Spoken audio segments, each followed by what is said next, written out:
नमस्कार, मैं हूं वंदना त्यागी और आप देख रहे हैं न्यूज़ 18 राजस्थान। अगर आप गैस सिलेंडर बुक करने वाले हैं, बैंक जाने की योजना बना रहे हैं, ट्रेन का तत्काल टिकट लेने वाले हैं या फिर टैक्स रिटर्न भरना बाकी है, तो ये जानकारी आपके लिए बेहद ज़रूरी है, क्योंकि हर महीने की तरह 1 अगस्त 2026 से भी कई बड़े नियम बदलने जा रहे हैं, जिनका सीधा असर आपकी जेब और रोज़मर्रा की ज़िंदगी पर पड़ सकता है। तो आइए आसान भाषा में जानते हैं कि आखिर क्या क्या बदलने वाला है। सबसे पहले बात करते हैं एलपीजी गैस सिलेंडर की। हर महीने की पहली तारीख को तेल कंपनियां घरेलू और कमर्शियल गैस सिलेंडर के नए दाम जारी करती हैं। अगर अंतर्राष्ट्रीय बाजार में कीमतें बदलती हैं तो गैस सिलेंडर भी महंगा या सस्ता हो सकता है। इसलिए 1 अगस्त को नई कीमतों पर सभी की नज़र रहेगी। अब बात करते हैं रेलवे के तत्काल टिकट की। अगर आप रेलवे रिजर्वेशन काउंटर से तत्काल टिकट लेते हैं तो अब व्यवस्था पहले से अलग होगी। अब काउंटर पर पहले टोकन मिलेगा और उसी के हिसाब से आपकी बारी आने पर टिकट बुक किया जाएगा। इसका मकसद लंबी लाइन और धक्का मुक्की को कम करना है। अब जानते हैं बैंक की छुट्टियों के बारे में। अगस्त महीने में स्वतंत्रता दिवस, रक्षाबंधन, जन्माष्टमी, रविवार और दूसरे चौथे शनिवार समेत कई दिनों तक अलग अलग राज्यों में बैंक बंद रहेंगे। अगर आपको बैंक शाखा में कोई ज़रूरी काम है तो पहले छुट्टियों की सूची ज़रूर देख लें, ताकि बाद में परेशानी ना हो।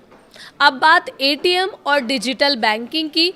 अच्छी बात यह है कि एटीएम, यूपीआई, मोबाइल बैंकिंग और इंटरनेट बैंकिंग सेवाएं सामान्य रूप से चलती रहेंगी, लेकिन कुछ बैंक अपने सर्विस चार्ज, फ्री ट्रांजैक्शन की सीमा या अन्य नियमों में बदलाव कर सकते हैं।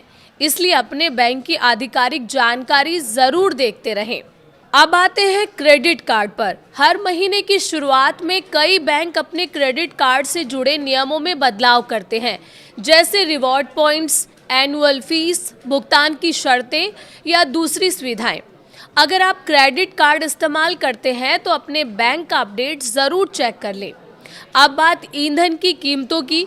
एलपीजी के अलावा विमान ईंधन यानी एटीएफ और अन्य ईंधन की कीमतों में भी बदलाव हो सकता है। इसका असर हवाई यात्रा की लागत पर पड़ सकता है। अगर आप अगस्त में फ्लाइट से यात्रा करने वाले हैं तो किराए में बदलाव देखने को मिल सकता है। अब सबसे ज़रूरी अपडेट इनकम टैक्स रिटर्न यानी आईटीआर को लेकर।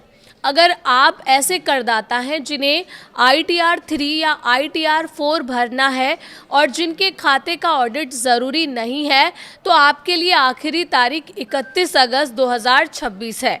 अगर तय समय तक रिटर्न दाखिल नहीं किया तो आयकर कानून के तहत 5,000 रुपये तक की लेट फीस देनी पड़ सकती है। इसीलिए आखिरी तारीख का इंतज़ार ना करें। और आखिर में बात होम लोन और ईएमआई की। अगस्त में भारतीय रिजर्व बैंक की मौद्रिक नीति बैठक होने की संभावना है। अगर रेपो रेट में कोई बदलाव होता है तो इसका असर home loan, car loan, EMI और फिक्स डिपॉजिट यानी एफडी की ब्याज दरों पर भी पड़ सकता है। तो कुल मिलाकर 1 अगस्त 2026 से कई ऐसे बदलाव लागू होने जा रहे हैं जो सीधे आपकी जेब और रोज़मर्रा के खर्चों को प्रभावित कर सकते हैं। अगर अगस्त में आपका gas booking, bank, train, tax या लोन से जुड़ा कोई भी काम है तो नए नियम और नई दरें पहले ज़रूर जांच लें।